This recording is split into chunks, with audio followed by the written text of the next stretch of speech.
Hey, this is Janetta. Woo, yeah. I have made some bold statements about the president of Nigeria, and I just want to make a little bit of something for you to think about. I had some good comments from some faithful people that are supportive of the president, and I want to congratulate them. You should like your president. If you voted for him, if you supported him, you shouldn't have any disagreement with him, but you have to understand certain principles in the political realm, and I'm going to try to explain them to you the best I can. Now, you more than likely are more educated than I am about what's going on in your country, but I'm observing from the outside looking in. So let me just say this one thing. Before I get started, so many of you have been watching me and you let me know you appreciate me. But please say that you like it because that counts. That counts with the algorithms. If you say you like it, let me know that you are actually listening to what I'm saying, okay? So let's get started. Number one is this, that when Tinubu came into office, Nigeria was already in a mess because when the Ukraine war came about, Nigeria was buying food and is still buying food. And about 50% of the food that they get in Africa is coming from that little country, Ukraine. It's big in mass, but it only has 35 million people before the war. I don't know how many people they have now, but their farmers are growing the food for Africa. And a whole lot of that is coming to Nigeria. Now, I want to explain something to you. When your money is depreciated and you have to change into dollars to be able to buy the food that you need, that means that prices here will go up unless your government subsidizes your prices. And maybe perhaps Nigeria had been subsidizing some of the food prices. Black market is another thing that is a problem. Chickens, for example, Brazil is sending some chickens over to Nigeria, and Nigerians prefer to buy them. They get things through the black market. Black market is very, very prevalent in Nigeria. But the one big thing is this. You have been getting your food from other countries. Your farmers do not have irrigation.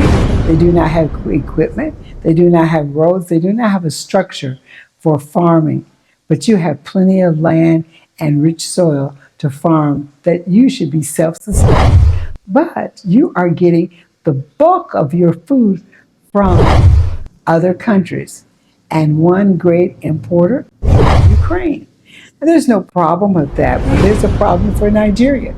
And the problem is a political problem. You have made agreements, really basically, that, okay, yeah, we will not grow our own because we can get it better from somebody else. Well, that has come up to bite us.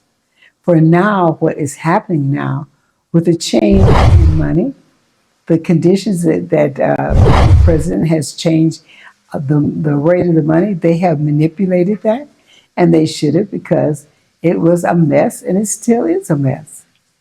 So therefore, it changed the way he did it. The central bank of Nigeria, the way they did it has caused the Naira to be valued at, has hardly no value, really, in comparison to what it was valued at. So that means, for example, when you're buying food now, if you're buying grain or wheat from Ukraine, you're paying based on the dollar value to the Naira, you're paying about 4 times as much as you would have paid before the change in the dollar value and the change in the Naira value. Now things are very, very expensive, very expensive. So not only, in order to keep prices down, your government would not only have to subsidize gas, but it has to subsidize food too. But I'm sure they can't do that. That's very expensive. But meanwhile, you have to eat, right? But your eating is going to cost you a lot more money because of the value and where you're getting the food from. At one time, it was actually cheaper, they say, to grow food and let the other countries grow food for you, and you not develop your own agricultural industry. And that's what has been done. Now they say because you didn't have the equipment, but there's been a lot of investment in Africa, but it's what we use the money for that is biting us in the butt right now. So let me explain. I don't mean it's all Tinubu's fault, but the thing that Tinubu has is he's in the picture right now. And he's been in the government for a long time, so he's not excusable as to what some of the things that are happening. Not at all. So let me clarify it. I have nothing against your president, but I have something against how the country has allowed itself to be used. And it's not basic citizens that are the problem. You, the basic citizen, did not make that decision. I don't care how democracy is supposed to work. But even in the United States, a lot of times, if the citizens make a decision that they don't like, they don't go along with it. They change their mind. They found some way to get around what the citizens say they want. And they do that in Nigeria as well. But you, the citizen, the citizen, you have to pay for their mistakes. You're having to pay. So let me give you an example. Right now, your very wealthy people, or even your people that are not so wealthy, they can afford to. They can right now buy the Naira at 1,720. Okay? Well, they can afford because they have bank accounts in the United States in dollars. They can buy a whole lot of Naira. And in the year that they predict that it will be a turnaround for the Naira or for the economy in Nigeria, then they can take this cheap money they have right now and they can turn it into wealth. So they'll be all right. But meanwhile, how will you be? What are you going to do? What are you going to do when you can't hardly feed your family? What are you going to do when you can't get medical attention? What are you going to do when you can't buy gas to go to work? You need to consider those things. I don't care what country you come from or what language you speak. The poor people always have to pay for the rich people's folly. And that's the way it is, unless we speak up. And we can speak up. We do have a voice. We can speak up and say, hey, that is enough. We need to raise our own food. These people have money in banks all over the world. They go to the doctor in England and Germany and the United States. They get the best of medical care. They have hotels, resort areas. They are spending your money like up the wazoo. It is about time that we put a stop to it. Now, how are you going to put a stop to it? I can't tell you.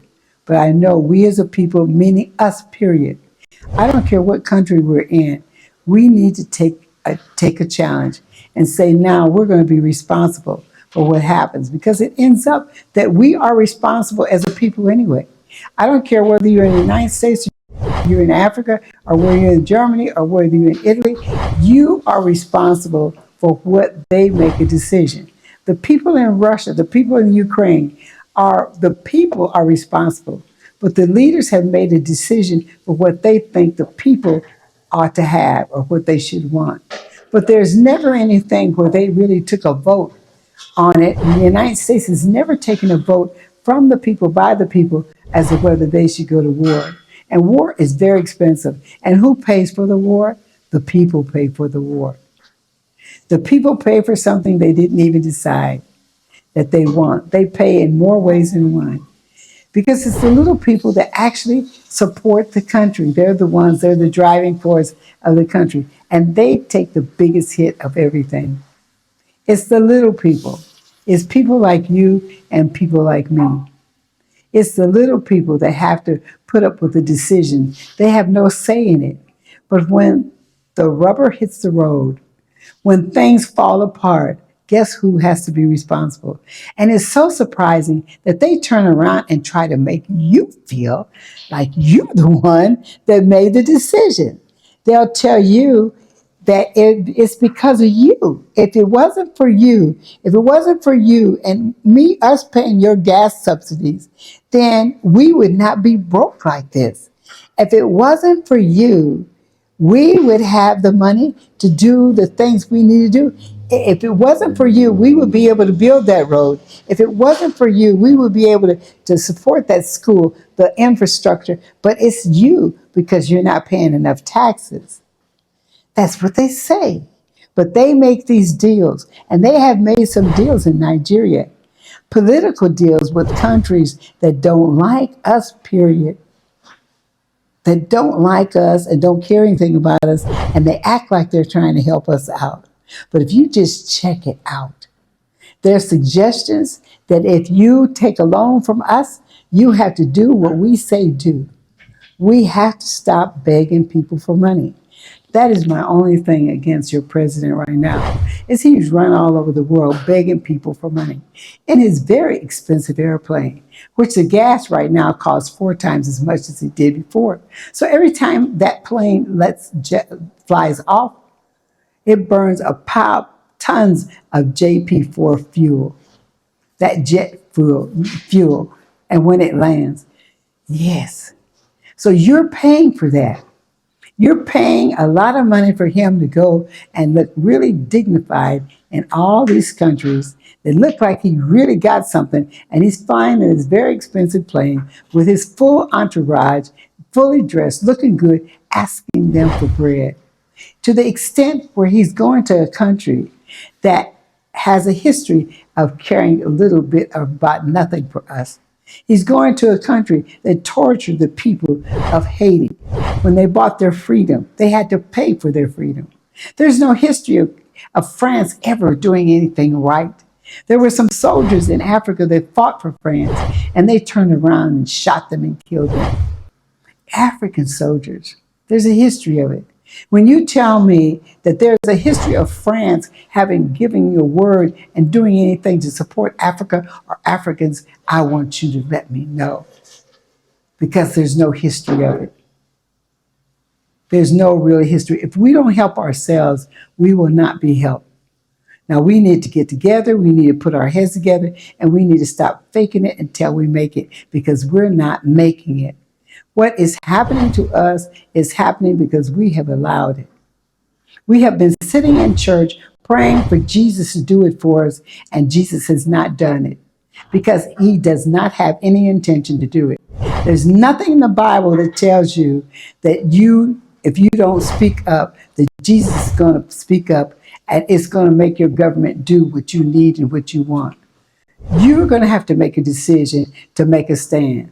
You're going to have to be the man or the woman that loves your family so much that you say, hey, the buck stops here and no more. Now, one young man that wrote in, and he was very, very good. What he said was true. Some of the things that Tinubu is doing right now perhaps will make a change and cause the economy to turn around. But in 2030, can you wait till 2030? Can you wait to go to school till 2030? Can you promise your children that they get a good education, they be good, and they get do wonderful in school, that they don't have jobs until 2030 when they graduate? Can you wait for your food until 2030? What are you going to do till 2030? Yes, perhaps what the government is doing in Nigeria may work out, but it may not work out. Are you now going to be able to buy the equipment you need to grow your food, because you need to stop the imports?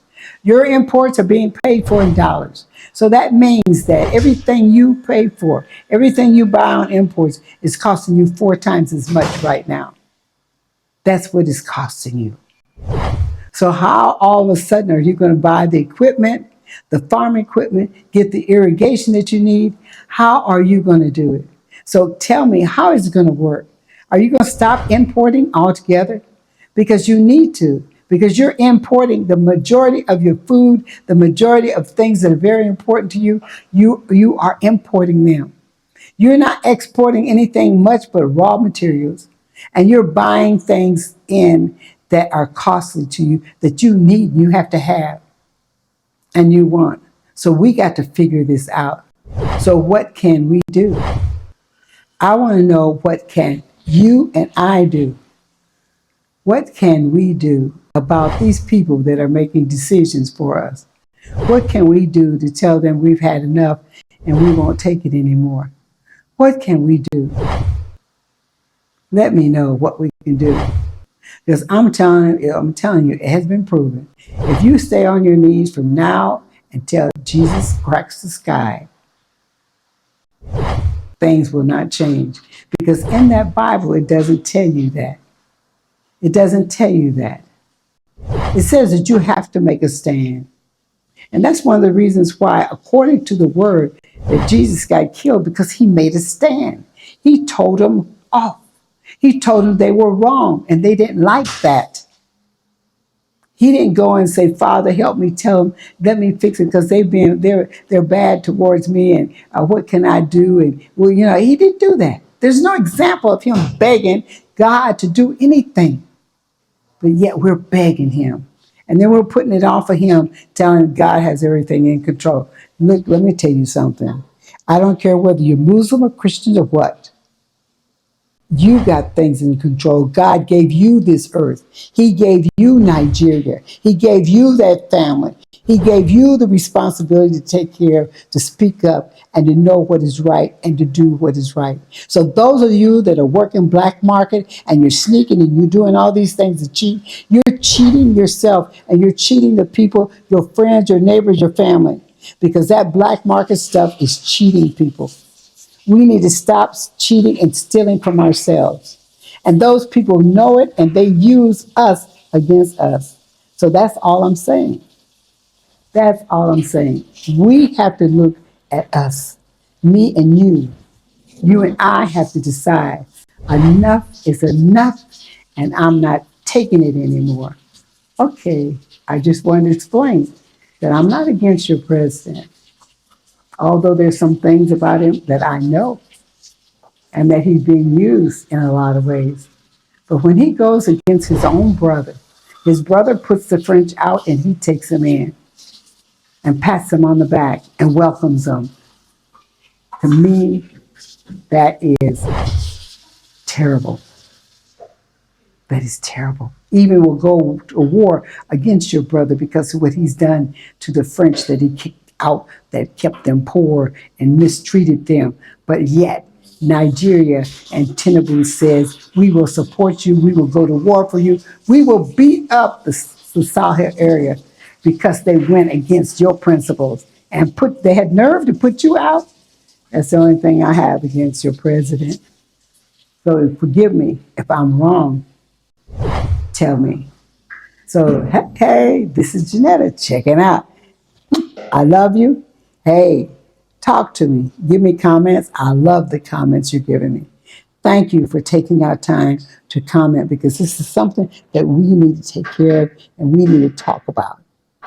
Let's look at us. Let's discuss what we can do to make things better. All right? Okay. Woo-hoo. Talk to you later. See ya. Hey, this is Janetta, and you're watching Africa Speak.